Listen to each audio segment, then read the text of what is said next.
Bom dia, estamos começando aqui esse webinar a respeito dos desafios da saúde corporativa no Brasil em 2025.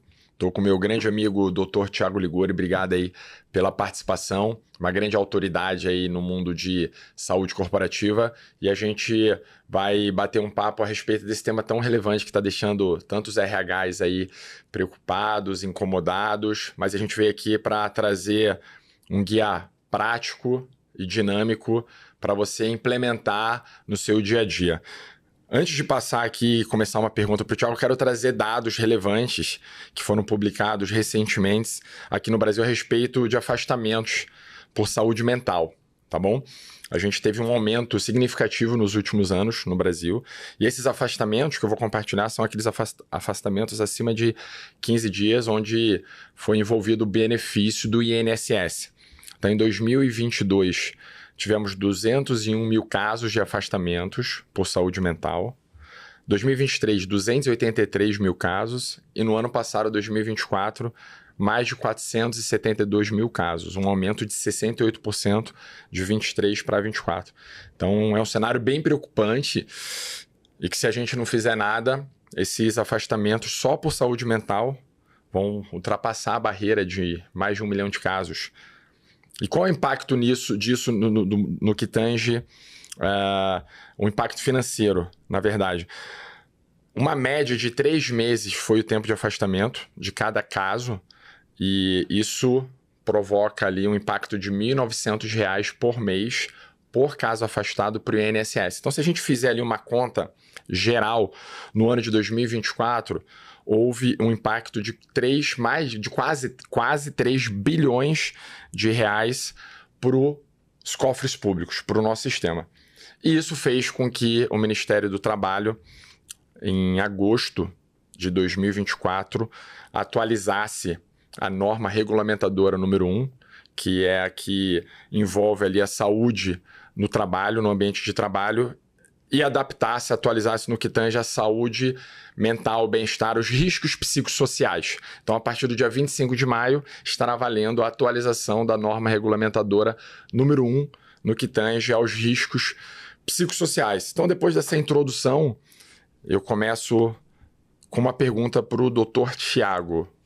Thiago, o que você acha a respeito desse cenário de saúde mental do ambiente corporativo, em relação principalmente a esse impacto que as empresas vão ter, os RHs vão ter após essa atualização? E está deixando isso, está deixando o Brasil, as empresas, os empresários muito preocupados. Você acha que faz sentido a gente assumir, de alguma maneira, como empresários, essa corresponsabilidade? Comenta pra gente. Boa, Leandro. Eu acho que, na verdade, é uma grande conquista para o mercado de saúde, porque, como você bem citou, os números de afastamento no Brasil têm chegado a níveis alarmantes, mais de 400 mil afastamentos quando a gente olha para o último ano. Isso tem levado a uma queda de produtividade dos colaboradores, que também afeta o empresariado e o mercado no geral. E eu acho que isso vem para transformar a forma como empresas, sejam pequenas, médias ou grandes, encaram a saúde mental dos colaboradores. Eu gosto de trazer também não só essa questão da NR1, mas também a nova lei de certificado de saúde mental, que está sendo tramitada em Brasília, foi aprovada no ano passado. Então, acho que a gente está vivendo um novo momento para a saúde mental dentro do contexto da saúde corporativa, em que existem já as ferramentas, existem profissionais da saúde preparados ali para fazer esse atendimento, esse acolhimento, mas as empresas ainda estão longe do que a gente gostaria que fosse realizado no dia a dia para poder atender essa população de colaboradores que estão ficando cada vez mais adoentados. Então, eu vejo com ótimos olhos essa mudança que teve na NR1 no ano passado, em agosto de 2024, e a implementação que começa praticamente daqui a pouco mais de um mês, né, no dia 25 de maio. Então, acho que as empresas, muitas começaram a se movimentar. Me preocupa um pouco porque muitas ainda não estão preparadas, é um processo contínuo que algumas estão iniciando esse trabalho. Existe muita dúvida também. Recentemente eu participei de um curso do Hospital Albert Einstein só focado na NR1 e eu consegui ver uma palestra do Rodrigo Vaz, que é o auditor fiscal que fez a mudança do texto na NR1 e que vai ser responsável por coordenar um time de mais de 900 novos auditores do Ministério do Trabalho que vão fiscalizar isso no dia a dia. Então, acho que tem muita oportunidade. Acho que 2025 é o ano da saúde mental nas empresas. Bacana, bacana. A gente extrapolar um pouquinho do Brasil, a gente esteve recentemente em Austin, Texas, no South by Southwest, e eu assisti uma palestra super interessante a respeito de psicodélicos como um benefício de saúde para as empresas. Então lá já tem esse movimento, que eles chamam... Às vezes o psicodélico entra ali como algo um pouco diferente do dia a dia, eles não usam, eles falam benefício de saúde mental inovador para as empresas. E ela trouxe, nessa palestra, alguns dados significativos que mostram que não é só o Brasil que realmente tem sido impactado pelo transtorno de saúde mental, mas os Estados Unidos também. Então, por lá, aqui ela trouxe um dado mundial, 1 em 4 colaboradores consideram pedir demissão por ter sido impactado por um transtorno de saúde mental. 76% dos trabalhadores reportaram pelo menos um sintoma nos últimos 12 meses. Mais de $1 trilhão é a perda anual de produtividade pelos transtornos de saúde mental e é a causa número 1 de incapacidade no mundo. O impacto na produtividade. Empregados com depressão mal resolvida, não resolvida, tiveram 35% na queda de produtividade. Então, não estou falando de empregados com quadro de depressão ativa só, mas aqueles que não conseguem tratar de maneira adequada, tá? Esses mesmos funcionários com depressão perdem 31 dias de trabalho por ano. O presenteísmo custa quase 29 dias de trabalho por ano nos Estados Unidos e $17 mil é a perda por empregado. $17 mil americanos por ano é o que se perde por empregado do ponto de vista de baixa produtividade. E para finalizar, 1 em 4 empregados consideram, de novo, se demitir do ambiente corporativo. 40% referem burnout nos Estados Unidos. E o turnover custa mais de $1 trilhão. Então, é um cenário realmente bem preocupante no Brasil e no mundo.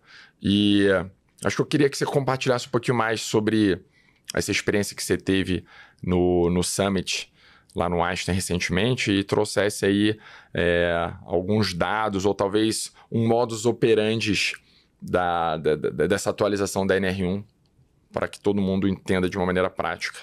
Legal. Acho que o primeiro mito que a gente precisa desmistificar, Leandro, é a questão de que tratar a saúde mental é simplesmente fornecer um benefício de terapia para os seus colaboradores. Eu gosto de olhar a saúde mental em 4 grandes pilares dentro das empresas e no ambiente de saúde corporativa, que está muito próximo da minha prática nesse ambiente, principalmente durante a minha gestão na Pipo Saúde como diretor médico de 2020 a 2024, que eu tive muito próximo das empresas atuando ali no dia a dia, junto com gerentes de RH, diretores de RH, CEOs. E eu olho em 4 grandes frentes. Então, você tem primeiro a prevenção. Então, é um pouco do que você falou, são esses sinais de sobrecarga, sinais iniciais que a pessoa não está bem, que começam uma queda de produtividade, mas não necessariamente a pessoa tem até o diagnóstico de uma doença. Estou olhando para a prevenção e como o ambiente de trabalho impacta no nosso dia a dia. Hoje, 1/3 da nossa vida a gente passa dentro do escritório, seja ele presencial ou remoto. A gente está dentro do ambiente de trabalho. E esse ambiente de trabalho acaba influenciando muito a nossa saúde. Então, prevenção é um pilar importante. O segundo é diagnóstico.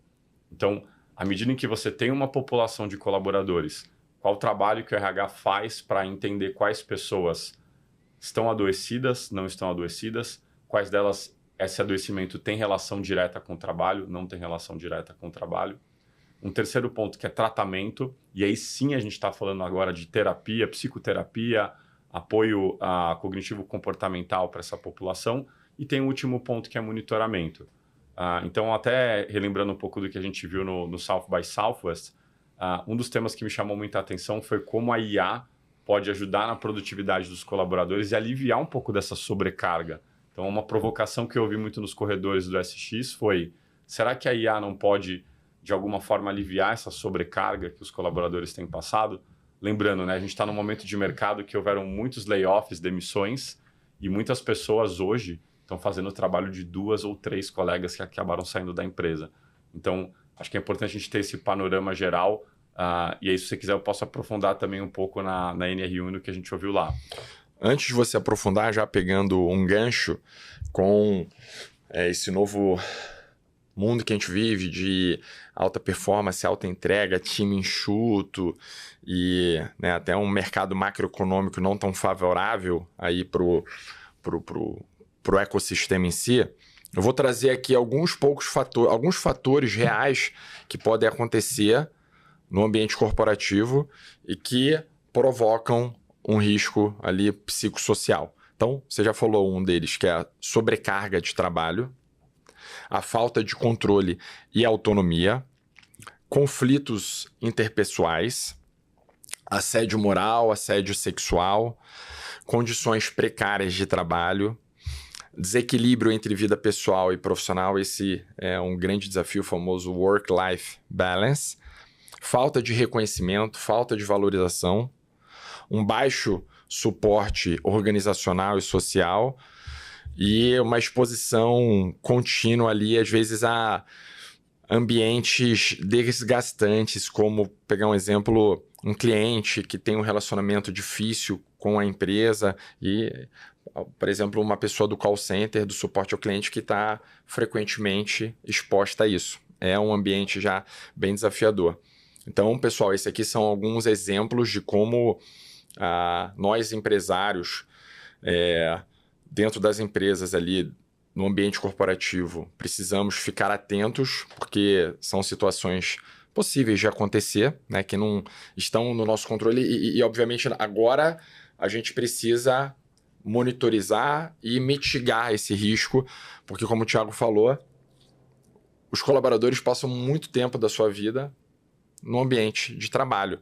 Então, a gente precisa proporcionar ali um ambiente corporativo, uma cultura, né? Eu vejo muito a NR1 como um overview, uma visão panorâmica da cultura da empresa. Então, se você tiver uma cultura corporativa que proporcione um bem-estar para o seu colaborador, ou seja, não é uma cultura tóxica, você está mitigando muitos riscos psicossociais dos seus colaboradores. Dito isso, compartilhe um pouquinho da NR1 em si, na prática ali, como a gente começa já a introduzir esse tema para o RH, para o executivo que está nos assistindo. Legal, Leandro. Eu vou começar compartilhando uma história de uma colaboradora e, por questão de sigilos aqui, vamos chamá-la de Bruna, tá? Olha que interessante o que aconteceu com esse caso de saúde da Bruna. A Bruna trabalhava num time de gerente de contas, era um time que fazia a interface entre a empresa e o cliente. Dentro dessa dinâmica que a Bruna trabalhava todos os dias, ela recebia muita demanda do cliente, porém, para conseguir resolver essas demandas, boa parte do que ela precisava fazer para resolver não estava dentro do escopo dela ou da possibilidade de resolução no que ela trabalhava. Então, um exemplo prático, né? Precisava ser feita uma mudança de operação dentro da empresa, isso não estava ao alcance dela. Era um outro time, era uma outra pessoa que precisava fazer essa mudança no sistema ou essa melhoria. E nessa vez, Leandro, quando eu vi esse caso da Bruna, foi a primeira vez que eu entendi de fato que burnout não está relacionado só à carga horária que a gente trabalha. A Bruna trabalhava das 9 da manhã às 5 da tarde, segunda a sexta. Só que ela sofria tanta pressão do cliente para a resolução do problema, e como você falou muito bem, ela não tinha autonomia para a resolução desses problemas, toda essa carga, essa energia negativa que ela recebia, isso acaba virando sobrecarga. E ela entrou num quadro de burnout, mesmo trabalhando segunda a sexta, das 9 da manhã às 5 da tarde. Ela trabalhava presencial, remoto ou híbrido? Remoto. Então, olha que interessante, né? Às vezes a gente tem a impressão que a sobrecarga, o burnout está relacionado às pessoas que trabalham até 10 da noite. Caso real que aconteceu. É um caso real. Eu mudei o nome só por questões de sigilo, mas é um caso que eu vi acontecendo na prática durante esse processo todo. Então, a gente precisa monitorar esse tipo de caso para entender o que está acontecendo. Um outro exemplo, eu vou entrar já na NR1 e falar um pouco sobre como a norma regulamentadora foi alterada um pouco do seu texto ali e como isso vai impactar para as empresas. Mas um outro gancho também é... Eu já atuei junto com empresas, Leandro, que tinha área de finanças, área de operação, área de saúde, área executiva e área de atendimento ao cliente. E a gente percebeu que a área de atendimento ao cliente tinha 3 vezes mais casos de afastamento por CDF, que são doenças mentais, do que as outras áreas. E isso muitas empresas no Brasil ainda não fazem, que é esse mapeamento para entender por que determinada área tem um nível de afastamento e adoecimento mental muito maior do que as outras áreas dentro da empresa. E você falou alguns fatores que são super importantes. Será que tem uma liderança tóxica dentro da sua área que está causando tudo isso? O poder do que o líder tem de influenciar a saúde mental das pessoas é enorme, Leandro. E a gente precisa atacar isso. Agora, voltando um pouco para a NR1, acho que a gente conseguiu fazer um acompanhamento durante esse curso do Einstein. Eu fiquei muito satisfeito com o resultado. A gente conseguiu ver em primeira mão, junto com o Rodrigo Vaz, que foi a pessoa que mudou o texto da NR1 e que vai ser o auditor responsável também por treinar os novos entrantes. São mais de 900 auditores fiscais que estão entrando no Ministério do Trabalho só para olhar também para isso. Mas a norma regulamentadora número 1 e toda essa mudança que teve do gerenciamento de risco ocupacional e o que chama mais atenção, o gerenciamento psicossocial, vai causar uma transformação na forma como as empresas precisam atuar e se preparar para essa fiscalização. Eu lembro que ele trouxe, eu vou até trazer um dado aqui que eu acho interessante, ele trouxe na apresentação quais são os 3 motivos que hoje levam a multas dentro da NR1. Claro que isso ainda não considerando novo texto com a questão do gerenciamento psicossocial. Número 1, plano de ação. Empresas que não têm plano de ação para atacar a questão de saúde mental. Segundo, empresas que não têm o PGR, que é o Programa de Gerenciamento de Riscos. Então, se a empresa não está estruturada, ela não tem esse programa bem alinhado, ela está sujeita a tomar essa multa.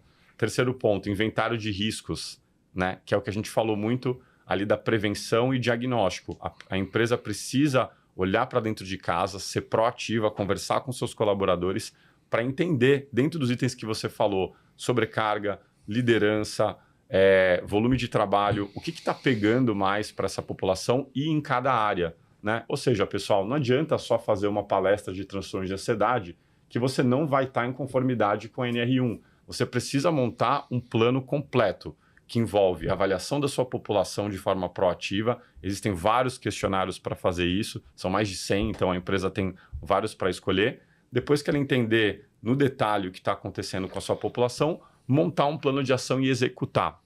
Pô, Thiago, então eu vou ter que fazer toda essa execução? Não necessariamente. O que a gente pegou ali do curso, Leandro, e também do time do Ministério do Trabalho, foi que se a empresa for proativa, mostrar que ela foi atrás da população dos colaboradores para entender o que está acontecendo, montou um plano de ação e esse plano de ação ainda está em execução, isso é bem aceito, é bem visto, né? Então eu acho que a gente, nessa mudança que a gente está passando agora de paradigma, muitos RHs precisam se preparar. A gente sabe que ainda, faltando um pouco mais de um mês para o início da fiscalização, tem muita empresa que não está preparada, mas existe um caminho para resolver isso. Então, repete aqui para a gente.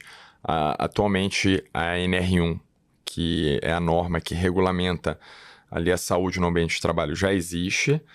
Esse assunto veio mais em destaque por causa do risco psicossocial, mas atualmente os 3 grandes problemas que a NR1 encontra nas empresas são inventário de risco, não ter plano de ação e o terceiro é... Não ter o PGR, que é o Programa de Gerenciamento de Risco. Isso. Então, isso já... Desculpa. Isso já mostra um pouquinho o que vai transbordar para essa atualização do risco psicossocial. Bacana. E como nós, executivos, porque aqui a Starbem tem a nossa solução para a NR1, e, obviamente, tudo que a gente compartilha aqui com vocês, a gente fez dentro de casa, já rodou diversos pilotos com clientes atuais nossos. E, obviamente, essa dor que você vive é uma dor que a gente vive aqui também. Temos aí quase 60 funcionários. Então, a gente quer fazer o famoso walk the talk, né? A gente anda na nossa fala ali, porque a gente quer, de fato... ter resultados aqui dentro de casa e a gente conseguir ajudar vocês. No nosso produto de NR1, a gente proporciona uma ferramenta desenvolvida aqui pelo nosso time, que é embebida por inteligência artificial, então algo super inovador. A gente tem um time de inteligência artificial aqui na Starbem, onde a gente adaptou a Copenhagen Psychosocial Questionnaire, que é o COPSICO, então, que já é validado internacionalmente. A gente adaptou com inteligência artificial e no nosso produto de NR1, todos os funcionários da empresa respondem essa pesquisa, então, de maneira automatizada com inteligência artificial, e essa pesquisa proporciona um relatório, um diagnóstico da empresa com riscos, gravidade dos riscos e automaticamente os planos de ação. Então, isso já é totalmente automatizado, em larga escala, e a gente tem visto resultados incríveis. Então, como o Thiago falou, só de vocês já terem essa solução implementada, já começa essa adaptação da tua empresa frente à atualização da NR1, caso um auditor fiscal bata, você já tem dados para mostrar, tá? Que vocês estão criando programas de gerenciamento de risco e conseguindo transformar, impactar a saúde mental dos colaboradores, certo? Acho que um dado interessante que eu quero até compartilhar é que, assim, muitas vezes a gente... E óbvio, né, que esse tema está em alto só no ambiente corporativo, o quanto que o ambiente corporativo pode impactar negativamente a saúde mental do colaborador, mas também existem problemas pessoais, né, vulnerabilidades nossas. Então, às vezes, você se expor a um risco não vai ter um impacto não tão negativo como a minha exposição. Isso às vezes acontece. Tem pessoas que aguentam mais ali um determinado tipo de estresse. Então, fatores pessoais, personalidade, temperamento, experiência profissional prévia, rede de apoio social fora e dentro do trabalho, momento atual de vida. Então, obviamente, se a pessoa está passando por problemas no casamento, financeiro, familiar, isso se torna mais vulnerável. E a capacidade individual de enfrentamento, uma resiliência, né? Então, a gente tem essas duas variáveis, né? Talvez uma variável interna e a variável externa. E como nós, empresários, conseguimos ajudar mitigando essa variável interna e externa e, obviamente, provocando um ambiente de trabalho melhor, mais saudável para todo mundo. Eu quero trazer aqui algumas histórias. Então, o Thiago trouxe a história da Bruna, uma história real, e eu vou trazer histórias que podem ser reais, tá? Não são histórias reais, mas são histórias que podem estar acontecendo na tua empresa. Então, vou trazer a história de um gerente que está esgotado. Ele trabalha numa grande empresa, já há meses, está trabalhando mais de 12 horas por dia. Então, ao contrário aí do caso dessa Bruna, ele está trabalhando com uma carga, ele está com uma sobrecarga de trabalho do ponto de vista de horas. E trabalhando ali para bater metas cada vez mais altas. E são metas que não foram acordadas com ele. Então, veio top-down. Você tem que bater essa meta e corre atrás. E ele está trabalhando 14 horas por dia. Ele não recebe reconhecimento, não recebe apoio da liderança e frequentemente é cobrado fora do horário de trabalho. Ele começa a sentir dificuldade para dormir, ansiedade constante e percebe que seu desempenho está caindo cada vez mais rapidamente, está cada vez pior. E ele está desenvolvendo sintomas de burnout. Esse é um caso comum que pode acontecer. Eu vou trazer um outro caso de uma colaboradora que está insegura. Ela trabalha numa startup, onde ocorrem constantes cortes, layoffs, demissões e mudanças repentinas da estrutura, direcionamento, estratégia. Startup, você tem que pivotar rápido, né? Então, é um ambiente, a gente vive isso. Então, essa colaboradora está sentindo um impacto grande no dia a dia dela, porque muitos cortes, muitas demissões e mudanças ali de direcionamento operacional estratégico. Ela nunca sabe se seu cargo será cortado na próxima semana. Isso é bem frequente, né? A gente viu nos últimos anos quantos layoffs tiveram, e vive num clima instável, uma ansiedade constante sobre o seu futuro profissional. Ana percebe, essa Ana, né? A gente colocou o nome de Ana, percebe que não consegue mais se concentrar e evita tomar iniciativas por medo de errar. Então não pode inovar, porque inovar gera o erro. Então ela já começa a ficar num ambiente de aversão ao risco. E ela está numa startup, onde é cobrada para inovar, mas não pode inovar. E ela está sofrendo muito com essa forte insegurança laboral. Esses cenários, você acredita que são frequentes aí no dia a dia no nosso Brasil? E o quanto que isso impacta as empresas, Thiago? Eu vou fazer um paralelo, Leandro, para a gente conseguir correlacionar toda essa questão de avaliação de saúde mental, risco psicossocial, com riscos que a gente já conhece há mais tempo e muitas empresas já estão preparadas para esses tipos de agravos, tá? Dentro da saúde do colaborador. O primeiro deles é o risco biológico e o segundo é o risco químico. Então vamos pegar um exemplo, por exemplo, de uma empresa que tem um equipamento, tá? Um chão de fábrica ali, você tem uma equipe grande atuando ali no seu contexto, e tem um dos equipamentos que gera um ruído muito alto, acima de 80 decibéis, 90 decibéis. Como é que isso é atacado hoje no ambiente de saúde corporativa? Primeiro, você avalia esse equipamento para entender se é possível que, com ajustes, com manutenção, ele gere menos ruído. Então, será que ele está gerando muito ruído porque ele está com problema, alguma coisa assim? Então, dessa forma, você já está atacando esse risco biológico auditivo. Segunda coisa que você pode fazer, você viu que o equipamento é assim mesmo, ele acaba gerando um ruído muito alto. Tempo de exposição, quanto tempo os colaboradores passam lá dentro perto desse ruído? Você avalia isso e cria turnos para mitigar. Terceiro ponto, depois que você já fez o primeiro e o segundo, poxa, vamos construir eventualmente uma proteção em volta desse equipamento para que essa proteção diminua o agravo auditivo que ele gera. Terceiro ponto. E aí o quarto e último ponto seria, aí sim, você usar os EPIs, equipamentos de proteção individual, para os seus colaboradores.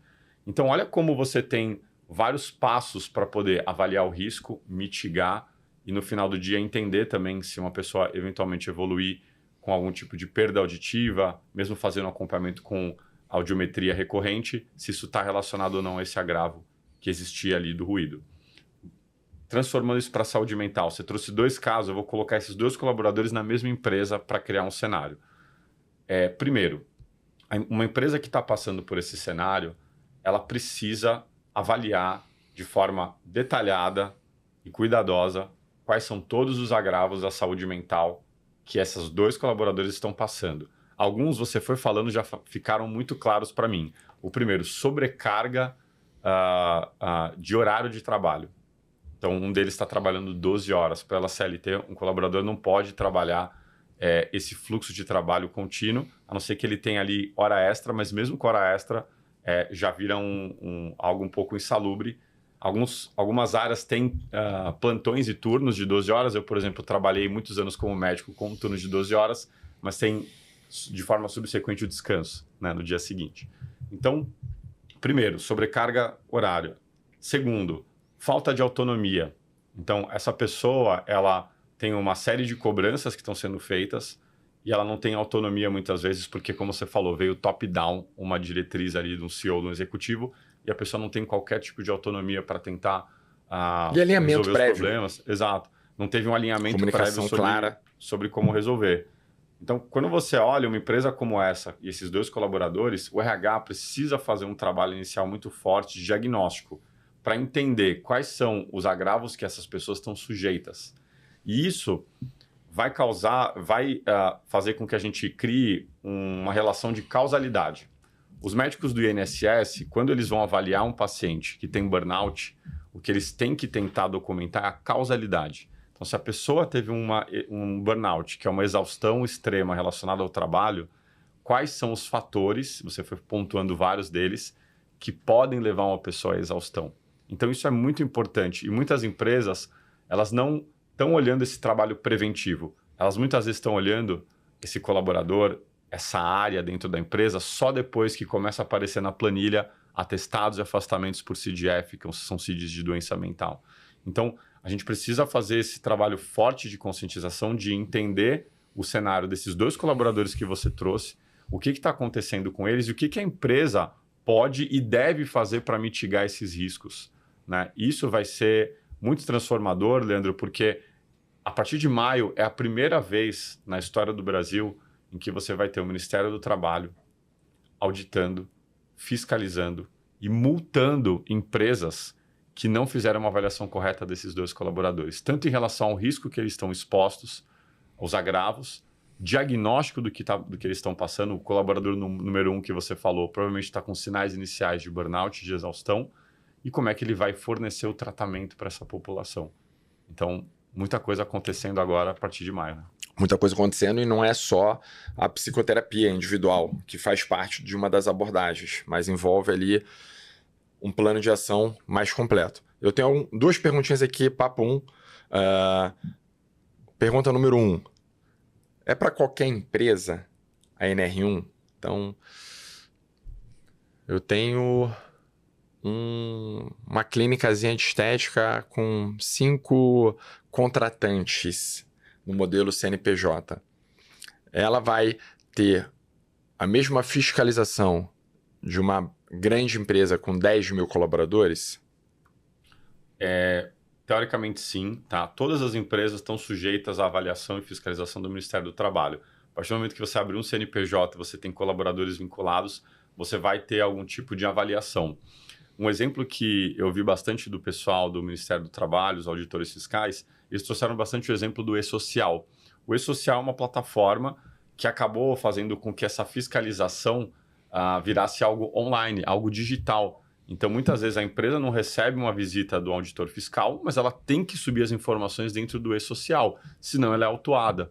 Então, acho que a gente deve passar por um processo semelhante. Tem uma nova plataforma do Ministério do Trabalho chamada DET, e nessa plataforma eles estão estudando também se eles conseguem colocar alguns desses indicadores ali dentro da plataforma para a própria empresa subir, como, por exemplo, o seu PGR, o GRO, Gerenciamento de Risco Ocupacional. Então, acho que a gente passa por um momento de digitalização e nisso faz com que mesmo empresas menores tenham que estar em conformidade com as alterações da NR1. Claro, o Ministério do Trabalho já anunciou que vai priorizar alguns tipos de perfis de empresa, inclusive instituições de saúde estão na lista ali entre os top 3 que vão ser já fiscalizadas, mas claro que eu entendo que todas as empresas ali estão sujeitas a algum tipo de avaliação e, querendo ou não, deveriam se preparar, mesmo com 5 colaboradores, numa clínica menor, você deveria dar uma atenção especial para o seu time e cuidar da saúde mental deles de forma adequada. Legal. Eu acho que o que vai mais mudar é a complexidade ali das ações numa pequena empresa, na empresa com mais de 1.000 funcionários, mas obviamente a mentalidade tem que ser a mesma do gestor, do líder da área em proporcionar bem-estar. Plano de ação, né? Esse é um tema que, já para a gente finalizar, indo para o final do nosso webinar, o plano de ação que a gente pode implementar nas empresas. Então, seguindo um pouquinho desses 2 casos que a gente trouxe, também os casos que você compartilhou, a gente tem desde planos de ação individualizados, que eu não vou entrar aqui no detalhe, que obviamente envolve sempre ali uma abordagem psicoterapêutica, mas eu vou entrar no plano de ação do ponto de vista organizacional. Tá? Então, a gente já falou um pouquinho sobre esse mapeamento e monitoramento contínuo. Então, antes da gente ter esse plano de ação, a gente vai aplicar essas pesquisas periódicas, avaliando o risco psicossocial, criar um canal confidencial para colaboradores ali relatarem as situações. A gente fez essa pesquisa, viu o diagnóstico, planos de ação, educação e capacitação, treinamento periódico para líderes sobre saúde mental e liderança humanizada. Exemplos, tá, pessoal? Exemplos. Cada plano de ação virá especificado para os problemas averiguados e avaliados na empresa que estiver rodando a pesquisa, tá bom? Palestras e campanhas internas sobre saúde mental para todos os colaboradores, política de bem-estar e saúde mental. Então, flexibilização de horários e modelos de trabalho, presencial, remoto, limitação clara para comunicação e demandas fora do horário de trabalho, disponibilização de apoio psicológico como benefício de apoio, um benefício corporativo no cuidado da saúde mental, e cultura organizacional saudável, promover reconhecimento frequente, feedback positivo, uma comunicação clara, transparente e humanizada, implementar práticas transparentes e inclusivas na comunidade, na comunicação interna. Então aqui são exemplos de planos de ação do ponto de vista da organização, que não é só, né, papel do RH, o peso está com o RH, muitas vezes tem que ter um responsável. Então, normalmente o responsável ali por esse plano será o RH, mas todos os líderes, todos os gestores precisam estar alinhados, conectados, porque não é, às vezes, a área do RH o problema. O desafio está na área comercial. Então, o diretor comercial precisa estar alinhado para que essas ações sejam implementadas na sua área, na sua organização. E o Thiago ele trouxe no comecinho um modelo mental que a gente precisa ter. Muito fácil, pessoal, muito fácil. Pesquisa. Então, rodou a pesquisa, vai sair um relatório com um diagnóstico, plano de ação e depois uma monitorização contínua. E volta nessa etapa número 1. De maneira periódica, ali, caso a caso, a gente vai rodar essa pesquisa. Fez a pesquisa, avaliou os riscos psicossociais, identificou gravidade, então saiu ali o diagnóstico e vai sair o plano de ação com desde individualizado, personalizado, né, uma abordagem psicoterapêutica, psiquiátrica ali para o indivíduo, mas também para toda a empresa. E ali continua esse ciclo contínuo de monitorização e melhoria contínua. Você acha que essa é a visão que a nossa audiência tem que ter do ponto de vista de como, do nosso lado aqui, empresários, executivos, precisamos encarar já hoje, né? Hoje, porque dia 25 de maio começa a valer a fiscalização, então tudo isso que a gente está falando já precisa ser implementado. Você acha que essa, de uma maneira bem fácil, porque às vezes é um tema muito complexo e eu no comecinho tive dificuldade, porque não era, né, meu dia a dia, saúde ocupacional, então eu mergulhei e eu sempre gosto de tentar simplificar dentro do possível essas novidades na minha vida. O que você acha? Você acha que faz sentido? Legal. Vou dar um exemplo, Leandro. Imagina que hoje você tem uma empresa, né, e você acabou de receber um auditor do Ministério do Trabalho para avaliar a NR1 e as atualizações. E aí a empresa chega e fala assim, bom, o que a gente tem de plano de ação? Nós fizemos 2 palestras sobre depressão na empresa. A primeira pergunta do auditor é, por quê?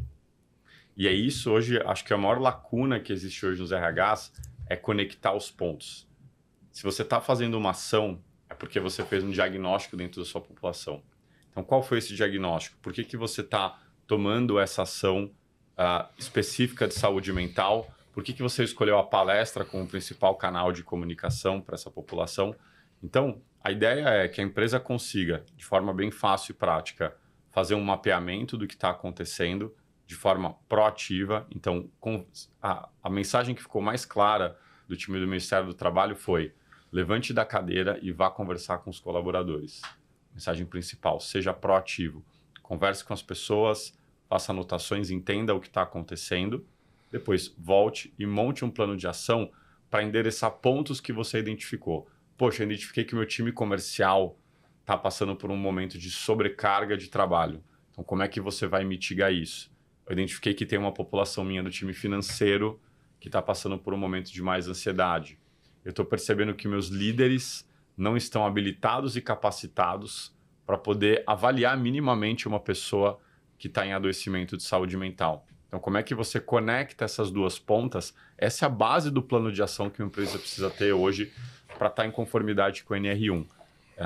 Então, de forma bem prática, identificar o que está acontecendo na ponta, entender quais medidas vão mitigar cada um desses riscos, mostrar de forma clara como você quer executar isso. Essa é a base do plano de ação.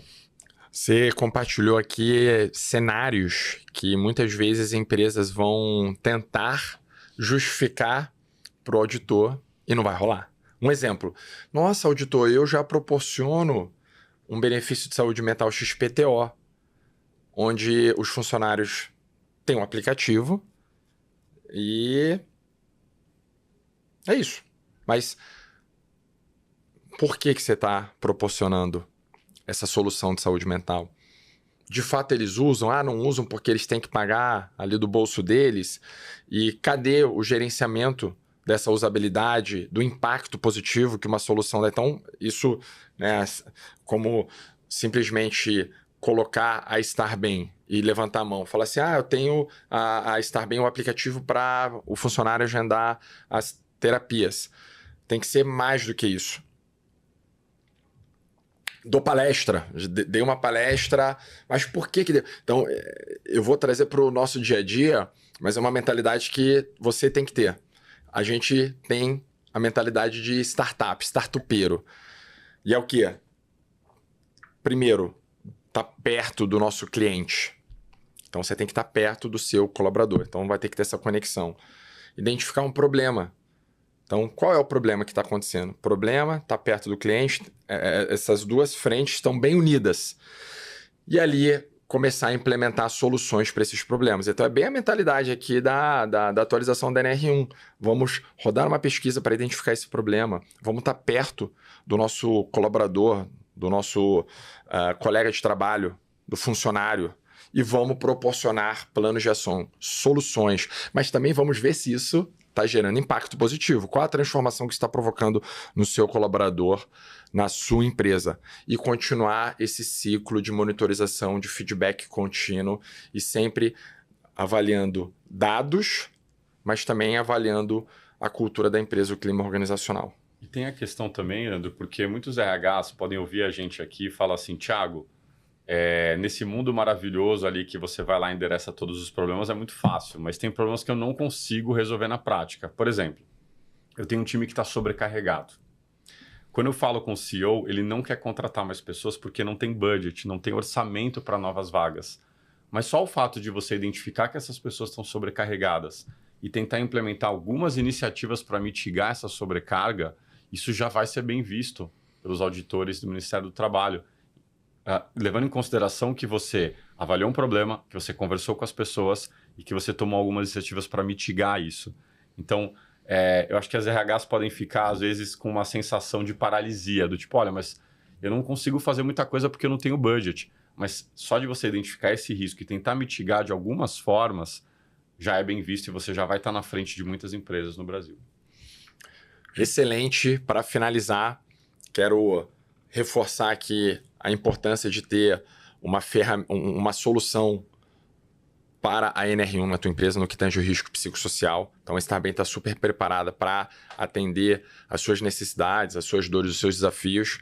A gente proporciona uma pesquisa super validada, embebida por inteligência artificial, onde automaticamente, ali de maneira automatizada, vai conseguir proporcionar relatórios diagnósticos da sua empresa com dados bem detalhados do dia a dia e de como pode melhorar com os planos de ação que também serão automatizados.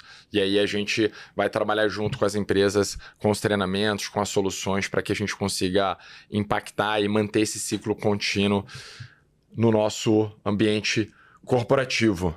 Mensagem final, grande Thiago, para os nossos RHs que às vezes estão aflitos, com medo, né? A gente sente isso nos ambientes que a gente vai, a gente tem muita gente batendo na porta desse, meu Deus, eu não sei o que eu faço, me ajuda. Até um desespero, né? Você vive nesses ambientes aí de saúde mental corporativa, você está bem próximo de RHs e eu tenho certeza que você tem esse mesmo feeling. Como é que a gente pode aí acolhê-los e dar uma tranquilizada a respeito desse tema? Eu tenho um colega médico que ele hoje é superintendente médico de toda a parte de saúde ocupacional de um grande banco no Brasil. E exatamente o que você falou, as pessoas estão no momento, esse começo de ano de 2025 foi um ano de muito desespero, em que as pessoas querem saber, querem informação, ficam perdidas. Então, eu acho que é hora de voltar para o básico, né? Então, as empresas estão muito acostumadas a usar uma metodologia chamada PDCA, que é a melhoria contínua, identificando problemas, identificando riscos, endereçando, criando um plano de ação e gerando uma interação contínua. Então, acho que esse é um ótimo começo. Primeira coisa, você tem que conversar com a sua população de colaboradores, entender o que está acontecendo na ponta e mapear todos os riscos. Se você tiver todos os riscos biopsicossociais mapeados, uma primeira avaliação, existem questionários para isso, próprios para isso, você já vai estar na frente de muitos RHs. Um exemplo deles é o HTE, que é um questionário muito utilizado para isso. Então, identificou esse risco, você senta e monta um plano de ação sobre como você quer endereçar cada um desses riscos e depois você monta um cronograma de execução. 3 passos simples para o RH que está perdido, que está começando a olhar para isso. Então, acho que isso, se o RH começar com esses 3 passos, ele já vai estar muito bem posicionado. Para quem já faz isso, existe também ali o modo avançado, que é você fazer uma avaliação e monitoramento contínuo de atestados e afastamentos por CDF, de saúde mental, você conseguir pegar a sua população e testar para ver se algumas das iniciativas que você colocou no seu plano de ação vão funcionar ou não. Por exemplo, eu vou fazer um treinamento das lideranças sobre como reconhecer um colaborador que pode estar com ansiedade, depressão ou burnout. Testa isso, veja se funciona, colete resultados, colete feedbacks, faça uma iteração e volte de novo para campo para implementar. Então, se você tiver isso, uma PGR bem estruturada, fizer um gerenciamento de risco ocupacional adequado, deixar isso bem documentado, acho que você vai estar muito bem encaminhado aí para esse segundo semestre, onde as fiscalizações começam a aumentar e agora o Ministério do Trabalho vai ter uma força de trabalho significativa com mais de 900 contratados auditores fiscais para ajudar nesse apoio. Então, o segundo semestre vai ser bem agitado. Tô animado, eu adoro desafios, isso vai tornar a gente resiliente. Eu sou esse perfil, né? A gente que é startupeiro, a gente já tem um perfil de resiliência, aguentar ali essas mudanças rápidas. E para você que ficou com a gente aqui até o final, a gente vai proporcionar a nossa pesquisa de avaliação de risco psicossocial, obviamente para você não, para toda a sua empresa, mas para você conhecer um pouquinho da nossa abordagem, da nossa metodologia. Então, agora no final do nosso webinar, você vai ter o QR Code para que você consiga responder e a gente vai enviar para você de maneira automatizada um diagnóstico, um relatório, e ali você vai entender como a gente trabalha e conta com a Estar Bem nesse momento bem desafiador, mas a gente está bem animado para conseguir se adaptar, proporcionar um ambiente e uma estrutura bem interessante do ponto de vista de saúde mental e bem-estar do seu trabalho. Thiago, obrigado, espero que vocês tenham curtido e a gente continua numa série de conteúdos que a gente vai continuar divulgando no nosso LinkedIn, no nosso Instagram. Siga Estar Bem para você ficar atualizado e conte conosco para cuidar da tua saúde mental.